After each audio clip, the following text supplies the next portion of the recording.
listening to the Chapter a Day Bible Study. I'm John Stange, and today we're in Judges 9, the downfall of Abimelech. Judges 9 records one of the darkest chapters in the book of Judges. After Gideon died, Israel quickly drifted from the Lord and forgot his kindness. Instead of seeking God's leadership, the people of Shechem chose a man who was driven by selfish ambition. The result was violence, betrayal, and destruction. And yet, even in this tragic chapter, we're reminded that God remains sovereign and that his justice will ultimately prevail. The events of Judges 9 also help us appreciate the perfect kingship of Jesus Christ. After Gideon's death, his son Abimelech approached his mother's relatives in Shechem with a proposal. He asked them whether it was better to be ruled by Gideon's 70 sons or by one man. Since Abimelech was related to them, they supported his claim. They even gave him money taken from the temple of Baal-berith, which he used to hire worthless men to help him seize power. Abimelech's ambition quickly turned murderous. He traveled to his father's hometown, and he killed his 70 brothers on one stone. Only the youngest son, Jotham, escaped. This terrible action revealed the true nature of Abimelech's character. He wasn't interested in serving God's people. He wanted power for himself, regardless of the cost. After Abimelech was declared king, Jotham climbed Mount Gerizim, and he delivered a powerful parable. He described trees searching for a king. The olive tree, fig tree, and the vine. They all refused the position because they were already fulfilling their God-given purposes. Finally, the worthless bramble accepted the offer and threatened destruction on anyone who rejected its rule. Jotham then explained the meaning of the parable. If the people of Shechem had acted honorably toward Gideon and his family, they could rejoice in Abimelech. But if they had acted wickedly, judgment would come upon both Abimelech and Shechem. Jotham concluded with these specific words in verse 20. But if not, let fire come out from Abimelech and destroy the leaders of Shechem and Beth Millo. And let fire come out from the leaders of Shechem and from Beth Millo and devour Abimelech. Jotham's warning wasn't merely a prediction. It was a declaration that God sees injustice and he will hold people accountable. Now, for 3 years, Abimelech ruled over Israel. Then God began to bring judgment. The chapter tells us this in verse 23. And God sent an evil spirit between Abimelech and the leaders of Shechem, and the leaders of Shechem dealt treacherously with Abimelech. The conflict that followed wasn't arbitrary.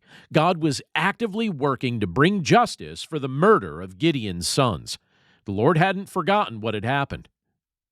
The leaders of Shechem turned against Abimelech. A man named Gaal arrived and stirred up rebellion. Abimelech responded with military force and crushed the uprising. He destroyed Shechem, killed many of its inhabitants, and scattered salt over the city as a sign of devastation. And yet Abimelech's story wasn't finished. He next attacked the city of Thebez. As he approached a strong tower where the people had taken refuge, a woman dropped an upper millstone from above. The stone struck Abimelech's head and crushed his skull. And realizing he was dying, he called for his armor-bearer to kill him so people wouldn't say he had been killed by a woman. The chapter concludes with a clear statement of God's justice. In verses 56 and 57, this is what we read. Thus God returned the evil of Abimelech, which he committed against his father in killing his 70 brothers.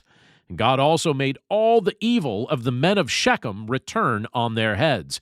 And upon them came the curse of Jotham, the son of Jerubbaal.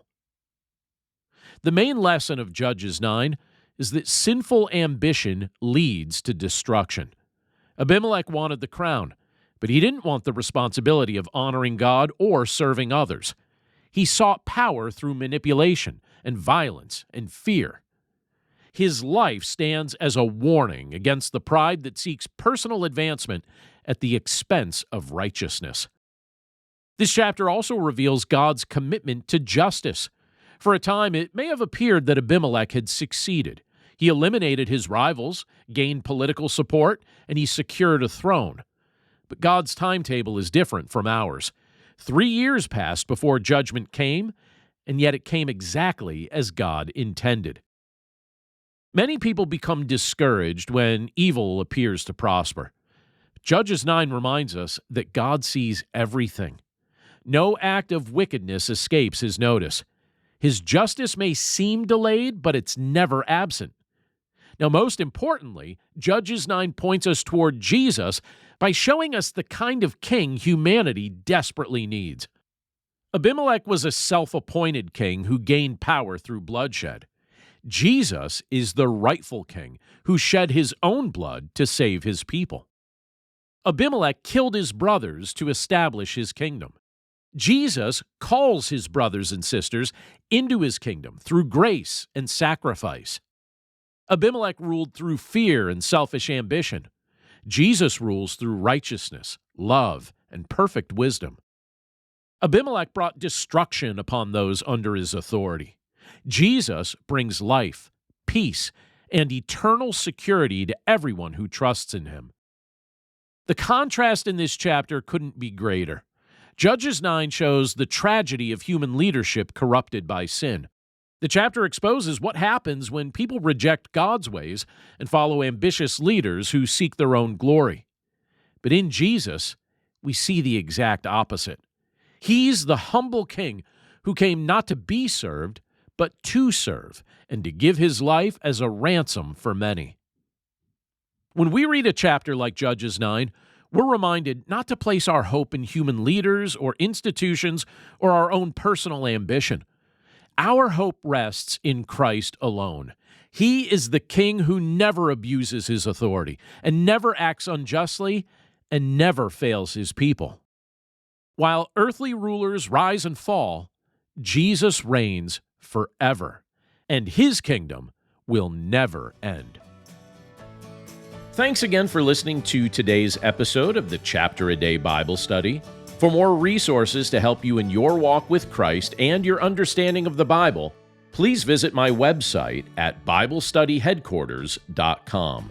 And if you'd like to partner with me by becoming a supporter of this ministry, you'll see a few options to do so, again, at BibleStudyHeadquarters.com or in the description of this episode. As always, thank you for your prayers, thank you for your support, and thank you for your willingness to share this content with others.